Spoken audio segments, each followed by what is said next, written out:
Frères et sœurs de l'émission La manne du ciel, la manne jaillit abondamment du ciel et nous donne la vie de Jésus-Christ.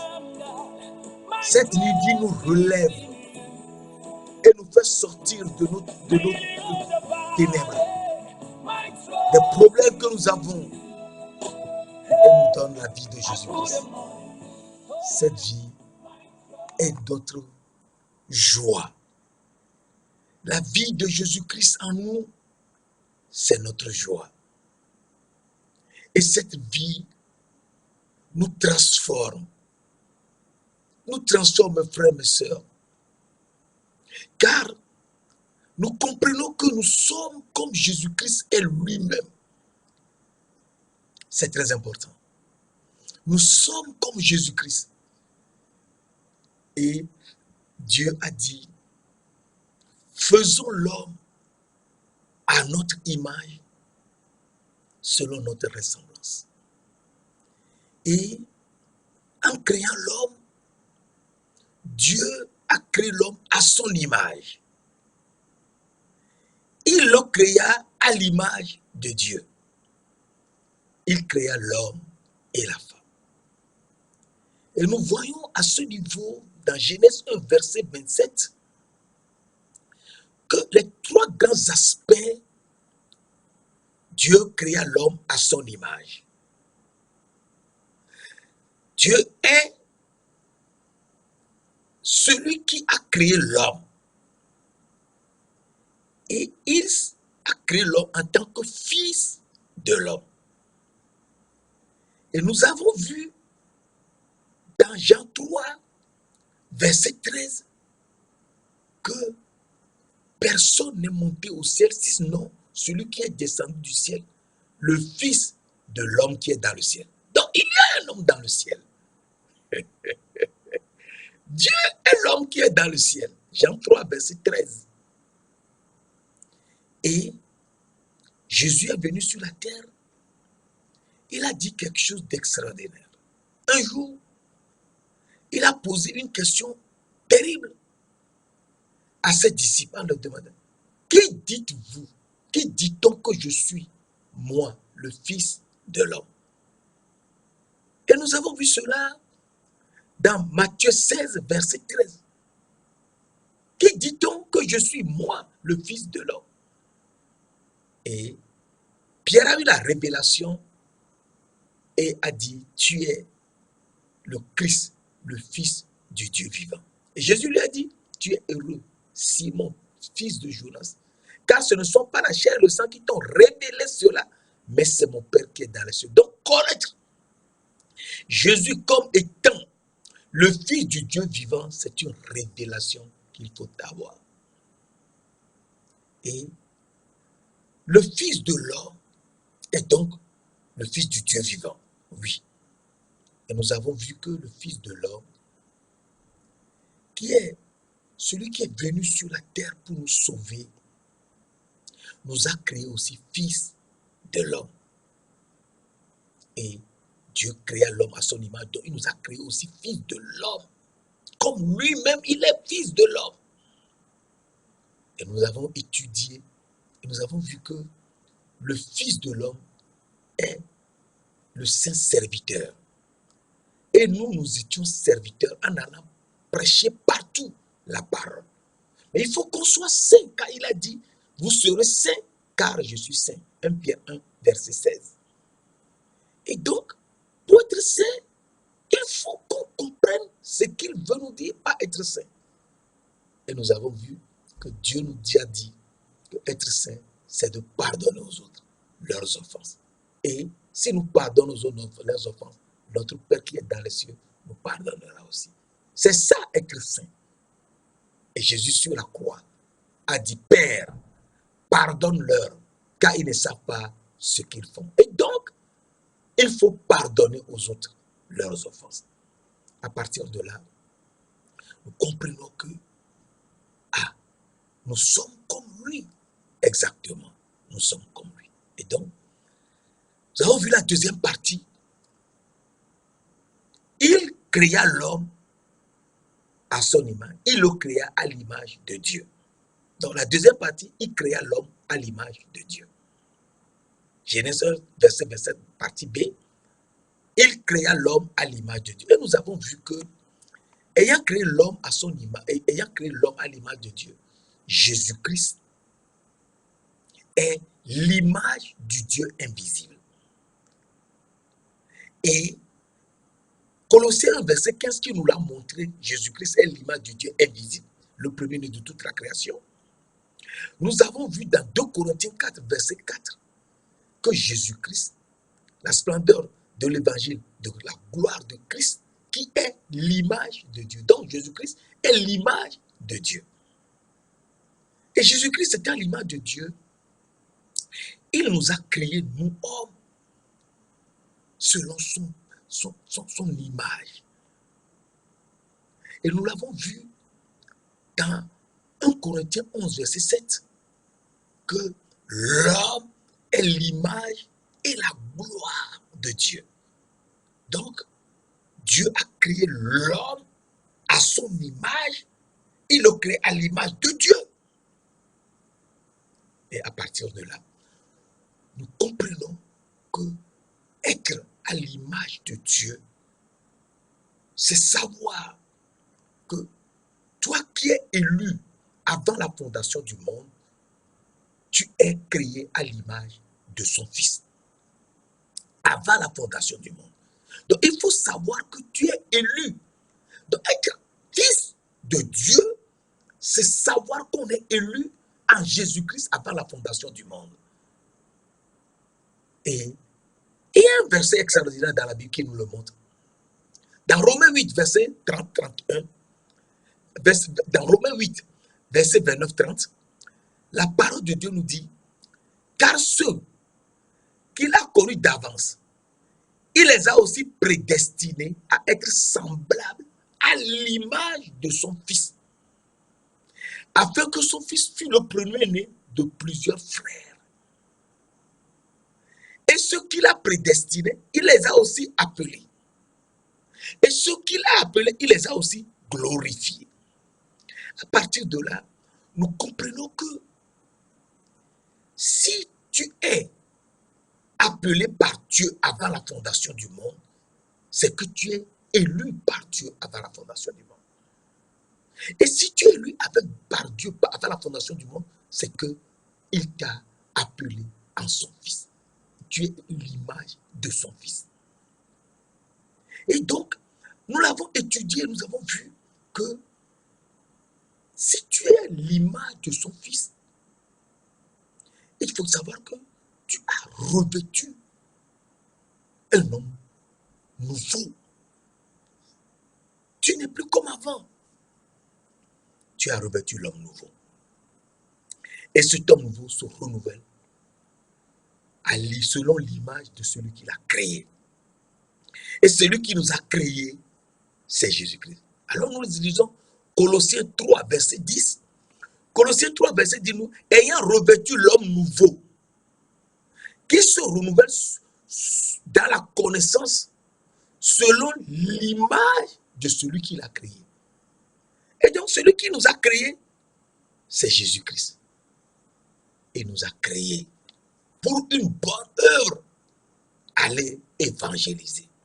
C'est ce que j'avais montré dans Éphésiens 2, verset 10. À partir de là, nous comprenons que l'image de Dieu, c'est être fils de Dieu. Parce que Jésus-Christ est l'image de Dieu, du Dieu invisible, et l'image de Dieu. Il est le Fils de Dieu. Et donc nous aussi, nous sommes fils de Dieu. Car Pierre avait dit, je te rappelle cela, dans Matthieu 16, verset 13, Jésus-Christ a demandé, qui dit-on qu'il est lui le Fils de l'homme? Pierre a dit, tu es le Fils du Dieu vivant. Et Jésus lui a dit, ah, ce ne sont pas la chair et le sang qui t'ont révélé cela, mais c'est son Père qui est dans les cieux. Et tu es heureux. À partir de là, nous comprenons que être fils de Dieu, c'est être un avec le Père. Être fils de Dieu, que le Seigneur Jésus-Christ nous montre.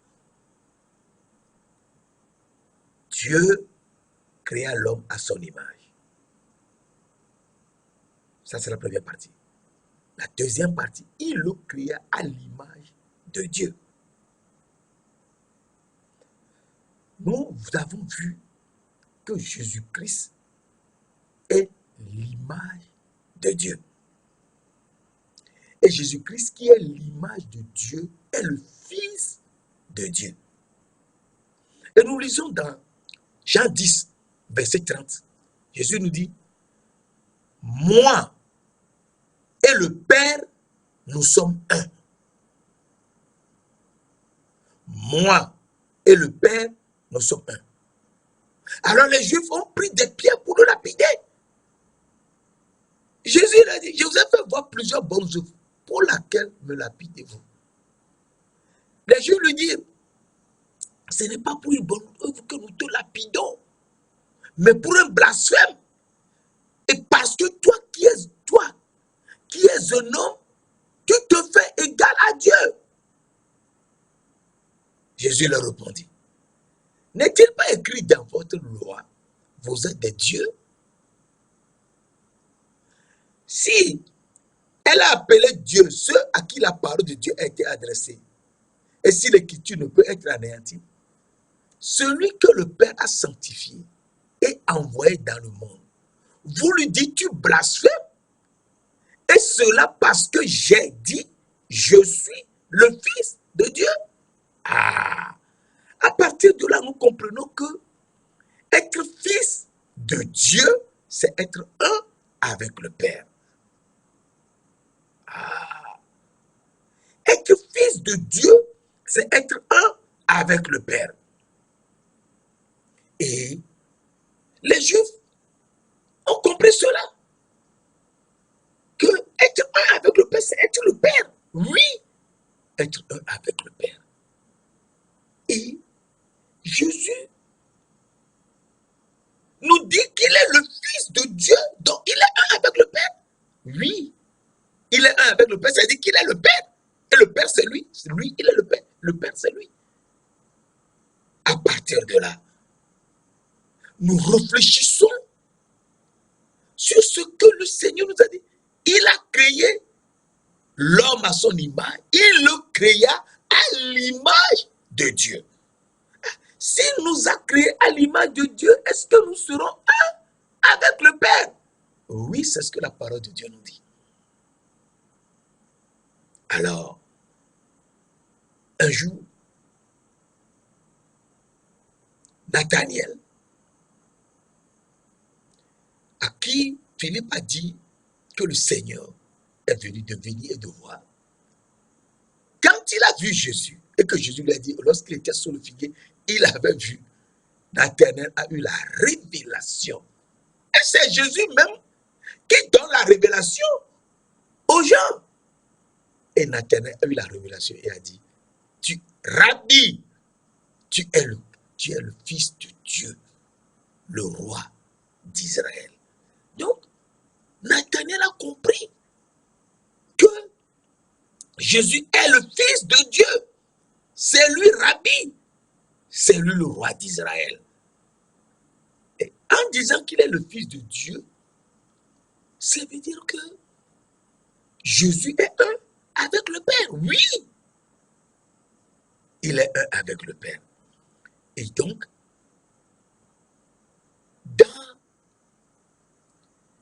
lorsque Jésus a marché sur la mer, il a marché sur la mer.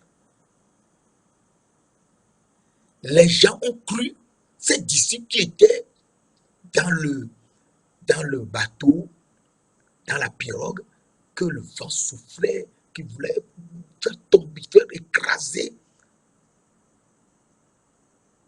Et ils ont vu quelqu'un marcher sur la mer.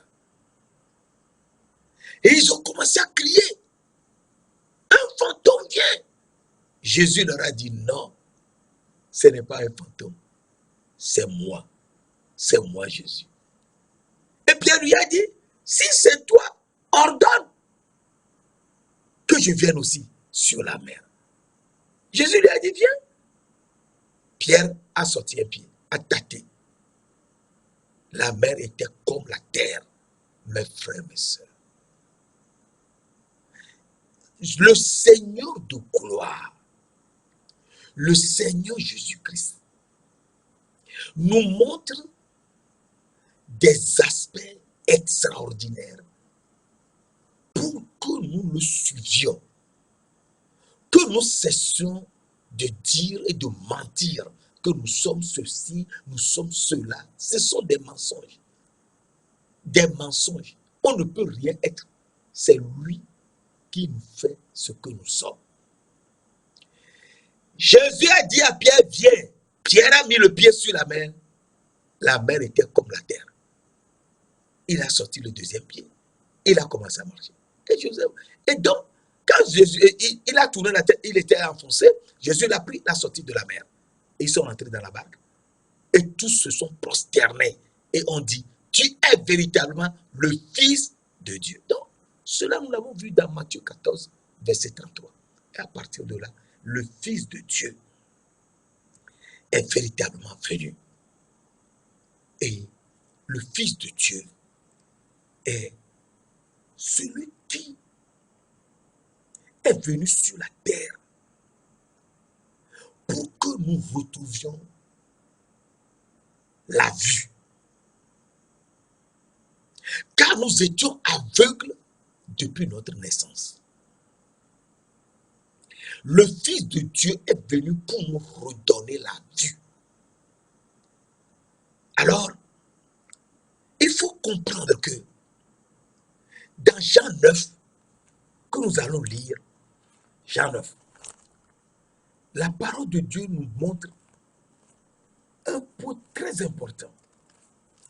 Dans Jean 9, Jésus en passant vit un homme aveugle de naissance. Et nous savons que on peut devenir aveugle par la suite. Mais naître aveugle, ce n'est pas fréquent ça. En fait, moi, je ne l'ai jamais vu.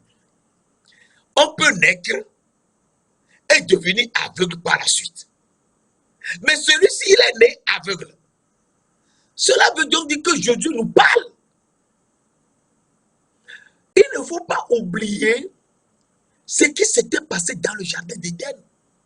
Lorsque Ève a mangé l'arbre de la connaissance du bien et du mal, elle a donné à son mari qui était auprès d'elle, Adam, et que Adam aussi a mangé, les yeux de tous les deux se sont fermés. Ils étaient aveugles d'un seul coup. Dans l'âme, ils ne voyaient plus dans l'âme. Ils se sont vus nus. Ici, dans la chair. Et ont pris des feuilles de figuier pour se couvrir. Est-ce que tu sais ça? Genèse 3, versets 6 et 7. Et celui-ci, on nous dit qu'il est aveugle depuis la naissance. Donc, celui-ci, Jésus veut nous montrer comment nous étions. Comment nous étions et nous sommes venus sur la terre. Adam et Ève, Dieu les a revêtus de peau d'agneau et les a chassés du jardin d'Éden et ils sont venus sur la terre. Et sur la terre, ils ont fait des enfants, etc., etc. Mais ce qu'il faut savoir, c'est que ils ont perdu les yeux de l'âme. Ils ont perdu les habits qu'ils portaient aussi dans l'âme. Et le Fils de Dieu est venu pour nous redonner quelque chose.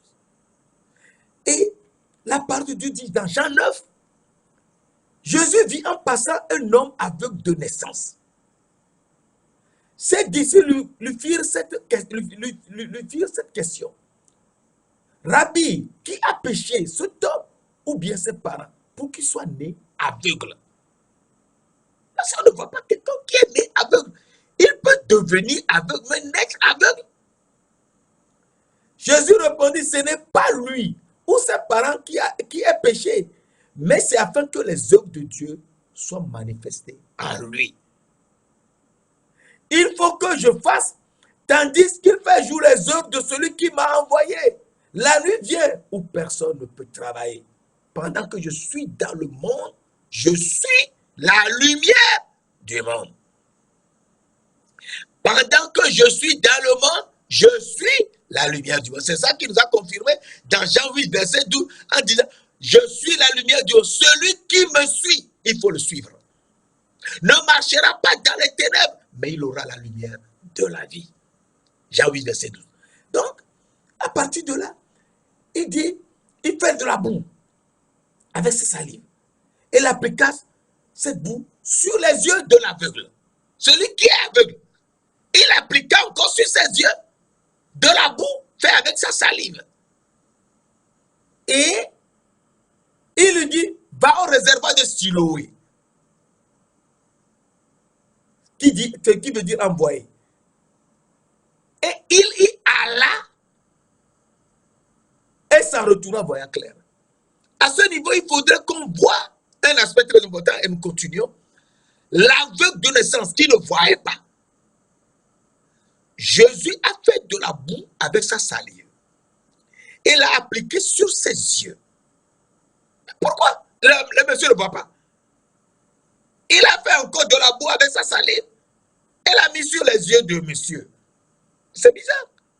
Mais non, ce n'est pas bizarre parce que la parole de Dieu, qui est Jésus-Christ, a pris la salive de la parole et l'a mélangée avec la boue de la terre et l'a appliquée sur les yeux du monsieur.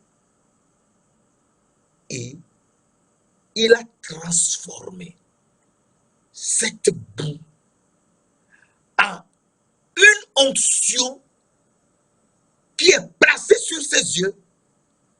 Et le monsieur lui a dit d'aller à Siloé. Alors, cette onction sur les yeux de l'aveugle lui ont donné la possibilité de connaître le chemin qui va à Siloé. Parce que personne ne lui a pris la main. Comment a-t-il connu le chemin qui va à Siloé? Donc, ça veut dire que l'onction qui est sur ses yeux a ouvert les yeux de son âme et il a su où se trouvait le réservoir de Siloé et il est parti dans son réservoir. Il s'est lavé et automatiquement, il a commencé à voir clair. Alors les gens ont commencé à lui poser des questions parce que c'était le jour de sabbat. C'était les Juifs. C'était le jour de sabbat. Ils cherchaient à lui faire des problèmes. Et ils l'ont chassé. On a chassé le monsieur et Jésus l'a retrouvé. Et je te lis, Jean 9, verset 35 à 38. Jésus apprit qu'il l'avait chassé.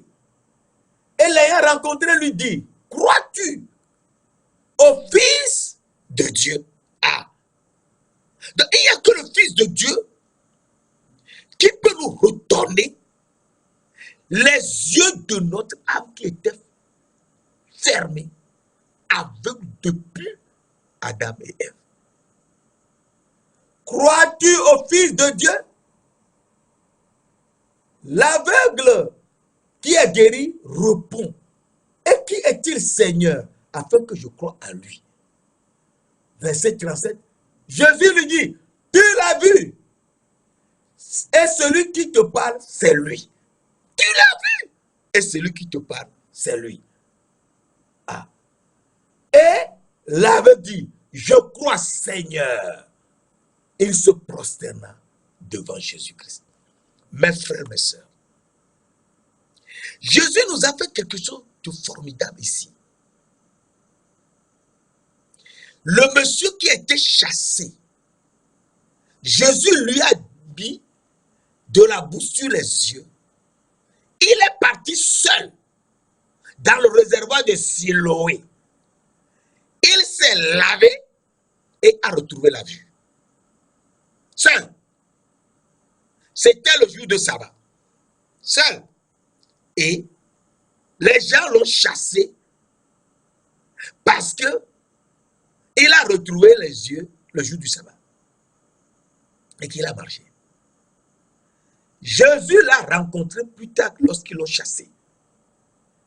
Et lui a dit, est-ce que tu crois au Fils de Dieu? Donc c'est le Fils de Dieu seul qui peut nous redonner la vie. La vie que nous avons perdue, la vie de l'âme que nous avons perdue depuis Adam et Ève. C'est le Fils de Dieu qui peut nous redonner cette vie. Et l'aveugle qui a été guéri lui dit, c'est qui? Il ne le connaît pas. Jésus lui dit, c'est moi. Oh, alléluia. C'est celui qui te parle. Et l'aveugle a dit, Seigneur. Et il s'est prosterné, visage contre terre, devant Jésus-Christ. C'est un aspect tellement important que le Fils de Dieu, c'est devant lui qu'il faut se prosterner. Venez, prosternons-nous et humilions-nous. Fléchissons les genoux devant l'Éternel, notre Créateur, car c'est lui qui est notre Dieu. Et nous sommes le peuple de son pâturage, le troupeau que ça me conduit. Oh, si vous voulez écouter aujourd'hui sa voix, si vous pouvez écouter aujourd'hui sa voix et ne pas faire comme Méa Meriba, mes frères, mes sœurs, c'est Jésus qui est l'Éternel, notre Créateur. C'est lui qui nous a créés. C'est lui qui nous a créés. Il faut qu'on le suive. Car l'Éternel, notre Créateur, est notre époux. Il est venu sur la terre pour nous chercher, pour nous sauver.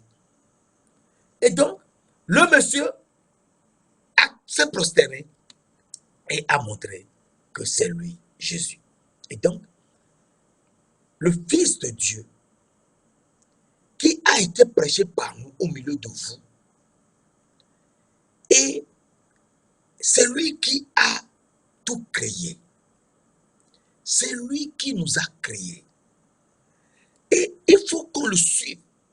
Parce que c'est lui qui est Amen. C'est lui qui est Amen. Et c'est lui qui nous donne la gloire de Dieu. Alors nous lisons un verset terrible, très important, dans 2 Corinthiens. C'est un verset très important. Dans 2 Corinthiens 1, verset 19-20, 2 Corinthiens 1, verset 19-20, nous lisons, car le Fils de Dieu, Jésus-Christ, donc c'est clair et net. Le Fils de Dieu, Jésus-Christ, donc Jésus-Christ c'est le Fils de Dieu, qui a été prêché par nous au milieu de vous, par moi, et par Sylvain, et par Timothée, n'a pas été oui et non. Mais c'est oui qui a été à lui. Verset 20, c'est car pour ce qui concerne toutes les promesses de Dieu, c'est en lui qu'est le oui. C'est pourquoi encore l'amen par lui est prononcé par nous à la gloire de Dieu. Car le Fils de Dieu, Jésus-Christ, qui a été prêché par nous au milieu de vous, par moi et par Sylvain et par Timothée, n'a pas été oui et non. Non. Mais c'est oui qui a été en lui. Car pour ce qui concerne toutes les promesses de Dieu, c'est en lui qu'est le oui. Toutes les promesses de Dieu, toutes. C'est en lui, Jésus-Christ, le Fils de Dieu, qu'est le oui. Et mes frères, mes sœurs, Jésus-Christ, c'est lui. C'est pourquoi l'amen par lui est prononcé par nous à la gloire de Dieu.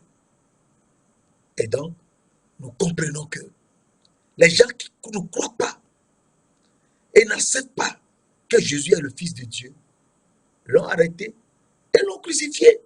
Mais il est ressuscité le 3e jour. Ils n'ont pas cru que Jésus est le Fils de Dieu. Et Et nous voulons développer cela ce matin pour qu'on comprenne que Jésus est le Fils de Dieu. Il faut qu'on le suive. Et c'est très important. Dans Matthieu 26, Matthieu 26. Et c'est très important, mes frères, mes sœurs.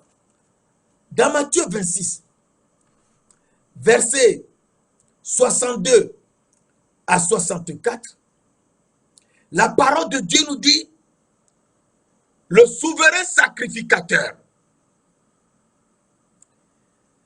verset 26, et verset 62, le souverain sacrificateur se leva et lui dit, ne réponds-tu rien? Qu'est-ce que ces hommes déposent contre toi? Jésus garda le silence. Et le souverain sacrificateur prend la parole, lui dit, je t'adjure, par le Dieu vivant, de nous dire si tu es le Christ, le Fils de Dieu. Verset 64. Jésus lui dit, tu l'as dit. Le verset 63, Matthieu 26, verset 63, Jésus garda le silence. Et le souverain sacrificateur, prenant la parole, lui dit, je t'adjure, par le Dieu vivant, de nous dire si tu es le Christ, le Fils de Dieu. Donc, il y a un problème de Fils de Dieu. Et c'est pour cela que Jésus a été arrêté. Si tu es le Fils de Dieu, Jésus lui dit, tu l'as dit. Ah! Alors le souverain sacrificateur déchira ses vêtements, disant, il a blasphémé. Qu'avons-nous encore besoin de témoins? Voici, vous venez d'entendre son blasphème, que vous ensemble. Il rebondit, il mérite la mort. Et là-dessus, il crachait au visage de Jésus. Il lui crachait au visage et lui donnait des coups de poing et des soufflets en disant, Christ, prophétise, dis-nous qui t'a frappé. C'est terrible. Jésus, le Fils de Dieu, qui est Dieu le Père lui-même, est venu sur la terre. Et les gens, les sacrificateurs, le souverain sacrificateur d'Israël, lui a posé la question, si Dieu lui dit s'il est le Christ, le Fils du Dieu vivant. Jésus lui dit, tu l'as dit, je suis le Fils du Dieu vivant. Alors il déchire ses vêtements. Il dit, il a blasphémé. Et les gens ont pris Jésus et ils lui crachèrent au visage. C'est terrible. Mes frères, mes sœurs. Mes frères, mes sœurs. Les gens ont craché au visage de Jésus. Oh, mes frères. Ils lui ont craché au visage. Et lui donnèrent des coups de poing. Et des gifles. C'est-à-dire des soufflets. En disant, Christ, prophétise, dis-nous qui t'a frappé. Jésus n'a rien dit. Oh, mes frères, mes sœurs. C'est terrible. Ce qui se passe ici est terrible. Ils lui ont craché dessus, sur le visage.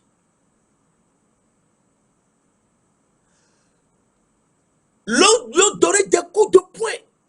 L'ont giflé. En disant, dis-nous si tu es le Christ. Jésus, le Fils de Dieu, qui est un avec le Père. C'est-à-dire Jésus qui est Dieu le Père lui-même, car il n'a ni commencement, ni fin de vie. Il est sans père, sans mère. On lui a craché dessus. On lui a donné des coups de poing. On l'a giflé. Nous lisons dans Marc 14. Marc 14. Marc 14, verset 61 Mes frères, mes sœurs, Marc 14, verset 61. On peut lire à partir du verset 60. Alors le souverain sacrificateur, se levant au milieu de l'assemblée, interrogea Jésus et dit, ne réponds-tu rien? Qu'est-ce que ces gens déposent contre toi? Verset 61. Jésus garda le silence et ne répondit rien. Le souverain sacrificateur l'interrogea de nouveau et lui dit, es-tu le Christ, le Fils du Dieu béni? Il a insisté, le Fils du Dieu béni? Jésus lui répondit, je le suis. Jésus a dit, je le suis. Alors, verset 65. Et quelques-uns se mirent à cracher sur lui, à lui voiler le visage, et à le frapper de coups de poing, en lui disant, débile, qui t'a frappé? Et les serviteurs le reçurent en lui donnant des gifles, des soufflets. Jésus a accepté tout cela pour nous sauver. Mais rappelez-vous que lorsque ces souverains sacrificateurs ont amené Jésus devant Ponce Pilate, ils ont dit qu'il est le roi des Juifs. Et qu'eux, ils ne connaissent qu'un seul roi, c'est César. Vous voyez bien? Ils l'ont accusé qu'il a dit qu'il est le Fils de Dieu. Ils l'ont arrêté, ils l'ont frappé, giflé, ils l'ont caché dessus. Ils l'ont amené à Ponce Pilate et là, devant Ponce Pilate, ils ont dit qu'il est le roi. Qu'il a dit qu'il est le roi. Et qu'il n'y a que César qui est roi. Donc il a blasphémé. Il mérite la mort. Et qu'il doit être crucifié. Mes frères, mes sœurs. Et donc ce que Nathanaël avait dit, Rabbi, tu es le Christ, le Fils de Dieu. Tu es le roi d'Israël. C'est une révélation que Nathanaël a eue. Depuis ce temps, ça se trouve dans Jean 1, verset 49. Et donc, quand tu lis Jean 1, verset 49, tu comprends mieux ce que les souverains sacrificateurs ont fait, les scribes et tout le reste. Tous les pharisiens, tout ce qu'ils ont fait. Parce qu'ils n'ont jamais accepté un homme, Jésus, peut être Dieu, le Père. Quand tu crois connaître, tu ne connais rien. Jésus et le Père sont un. Jésus n'a ni père ni mère. Il n'a pas de généalogie. Il est sans commencement de jour et il n'a pas de fin de vie. Hébreux 7, verset 3. Et ils l'ont présenté, ils l'ont arrêté, ils l'ont présenté à Pilate et ils ont dit qu'il est le roi, qu'il a dit qu'il est le roi. Pour que Pilate soit obligé d'accepter ce qu'il faut. Mais il ne savait pas que tout cela, Dieu le savait d'avance. Et il a révélé. Et donc, nous voyons que le Fils de Dieu est venu sur la terre et a été arrêté parce qu'il a dit qu'il est le Fils de Dieu. Et nous voyons que dans Luc 22, et c'est très important, Luc 22, verset 70, nous voulons rapidement répéter cela, mais il est important de voir tous les aspects. Luc 22, verset 67 à 70, il dit, si tu es le Christ, dis-le-nous. Jésus leur répondit, si je vous le dis, vous ne le croirez pas. Donc, nous voyons dans Luc 22, à partir du verset 67 à 70, que le Fils de Dieu, le Christ, ils lui ont posé les questions, les Juifs. et tout le Sanhédrin, si tu es le Christ, dis-le nous. Jésus leur répondit, si je vous le dis, vous ne le croirez pas. Et si je vous interroge, vous ne répondrez pas. Désormais, le Fils de l'homme sera assis à la droite de la puissance de Dieu. Verset 70. Tous dirent, tu es donc le Fils de Dieu. Et il leur répondit, vous le dites, je le suis. Il lui dit, tu es donc le Fils de Dieu. Jésus leur répondit, je le suis. Alors, ils dirent, qu'avons-nous encore besoin de témoignages? Nous avons entendu nous-mêmes de sa bouche cette blasphème. Et donc Jésus a été arrêté parce qu'il est le Fils de Dieu. Alors, ce que nous devons savoir, c'est que le Fils de Dieu est Dieu, le Père éternel. C'est très important de savoir que le Fils de Dieu est le Père éternel. Et à partir de là, nous comprendrons pourquoi il nous faut suivre Jésus-Christ, être serviteur et être saint serviteur pour redevenir des fils de Dieu, comme lui-même. Et la parole de Dieu nous a dit, dans Ésaïe 9, verset 5, car un enfant nous est né, un fils nous est donné, et la domination reposera sur son épaule.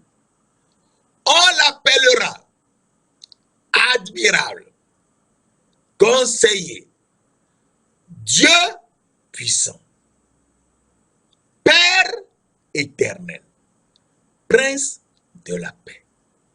On l'appellera Dieu puissant, Père éternel. L'enfant qui est né, on l'appellera Dieu puissant, Père éternel.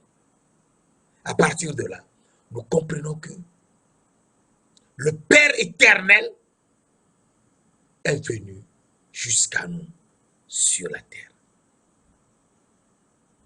Il est venu jusqu'à nous sur la terre. Alors le Père éternel, c'est ce qu'il nous dit dans le psaume 102, verset 25, c'est très important. Psaume 102, verset 25, je dis, mon Dieu, ne m'enlève pas au milieu de mes jours. Toi, dont les années durent éternellement. Donc, c'est lui qui règne éternellement. C'est lui. Il n'y a personne d'autre. C'est lui le Dieu d'âge en âge, de toute éternité. C'est lui qui est Dieu. Donc, Dieu sur son trône, il règne éternellement. Oui, c'est lui le Dieu éternel qui est venu chez nous et qui est Jésus-Christ, le Dieu éternel et qui est béni éternellement. Donc, à partir de là, nous comprenons que Jésus, le Père éternel, est venu et qu'il veut nous révéler quelque chose d'extraordinaire. Qu'est-ce qu'il veut nous révéler pour qu'on sache que c'est lui? C'est lui le Père éternel, oui. Mais il veut nous montrer qu'il est le même.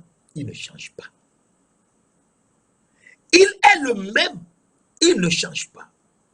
Alors, dans Hébreu 3, Hébreu 13, pardon, Hébreu 13,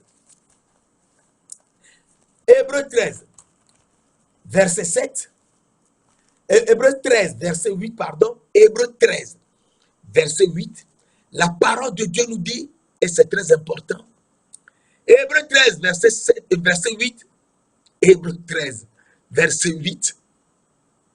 Jésus-Christ est le même. Hier, aujourd'hui et éternellement. Jésus-Christ est le même. Hier, aujourd'hui et éternellement. Si Jésus-Christ est le même hier, aujourd'hui et éternellement, cela veut donc dire que c'est lui qui est c'est lui qui est le Seigneur Dieu, le Tout-Puissant, qui était, qui est et qui vient.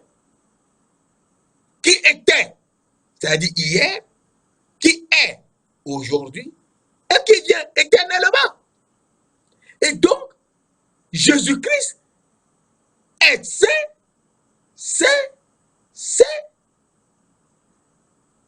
c'est le Seigneur Dieu, le Tout-Puissant, celui qui était, qui est et qui vient. Apocalypse 4, verset 8. Et donc, s'il est le même hier, ça veut dire qu'il est le même hier. Donc, c'est lui qui est le Dieu, le Seigneur Dieu, le Tout-Puissant, qui est, c'est-à-dire aujourd'hui, et qui vient éternellement. Et à partir de là, nous lisons dans Psaume 102, verset 28, mais toi, tu règnes. Toi, tu restes le même. Et tes années ne finiront point. Psaume 102, verset 28. Mais toi, éternel, l'éternel Dieu, tu restes le même. Et tes années ne finiront point. Et donc, il est le même. Il ne change pas. Il est le même. Et s'il est le même, il faut qu'on comprenne que ces années ne finissent pas. Il est le même. Il est le même. Il n'a pas de père, il n'a pas de mère. Il est sans généalogie. Il est sans père, sans mère, sans généalogie. Il n'a ni commencement de jour, ni fin de vie. Mais il est rendu semblable au Fils de Dieu. Donc le Fils de Dieu n'a ni père, ni mère. Il est sans généalogie. Il n'a ni commencement de jour, ni fin de vie. Il est rendu semblable au Fils de Dieu. Et le Fils de Dieu, le Sanhédrin juif, les souverains sacrificateurs, étaient les pharisiens et scribes, l'ont frappé, l'ont giflé, lui ont craché dessus parce qu'il a dit qu'il est le Fils de Dieu. Mes frères, mes sœurs, le Fils de Dieu, il n'a ni commencement de jour, ni fin de vie. Il n'a ni père, ni mère.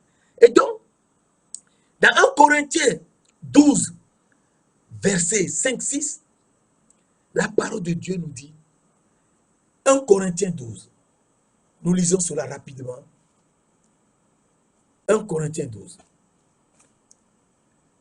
Il y a diversité de ministères, mais le même Seigneur. Le même Seigneur.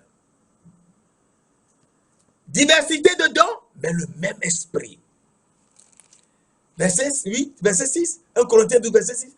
Diversité d'opérations, mais le même Dieu qui opère tout et en tous. Donc, c'est lui le même Dieu. Oui, s'il est le même Dieu qui opère tout et en tous. À partir de là, nous comprenons que il est le même Dieu. S'il est le même Dieu, alors nous comprenons que dans Romains 8, dans Romains 10, verset 12, la parole de Dieu nous dit quelque chose de très important là, et nous irons à la fin. Romains 10, verset 12, il n'y a aucune différence, en effet, entre le juif et le grec, puisqu'ils ont tous un même Seigneur. Donc, le même Seigneur apparaît dans Romains 10, verset 12, qui est riche pour tous ceux qui l'invoquent. Le même Seigneur qui est Jésus-Christ et qui est le même Dieu pour tous et en tous. Alors à partir de là, nous comprenons que s'il est le même Dieu, eh bien, nous comprenons qu'il ne change pas. Il ne change pas, il est le même. Et c'est ce qui nous montre dans Malachie. Malachie 3, verset 6. Malachie 3, verset 6. Je suis l'Éternel, je ne change pas. Malachie 3, verset 6. Je suis l'Éternel, je ne change pas. Et il nous confirme cela dans le Nouveau Testament, dans Jacques 1, verset 17. Toute grâce excellente et tout don parfait descend d'en haut, du Père des Lumières, chez lequel il n'y a ni changement, ni ombre de variation. Il n'y a ni changement au niveau du Père des Lumières qui est dans les cieux. Il n'y a aucune variation. S'il n'y a pas de changement, il ne change pas. Et donc, Jésus-Christ, c'est lui le Père éternel, qui est le Père des Lumières, qui ne change pas et qui reste le même tout le temps. À partir de là, nous savons que le Seigneur Jésus-Christ est bien le Fils de Dieu. Et le Fils de Dieu, il est sans père, sans mère, sans généalogie. Il n'a ni commencement de jour, ni fin de vie. Amen.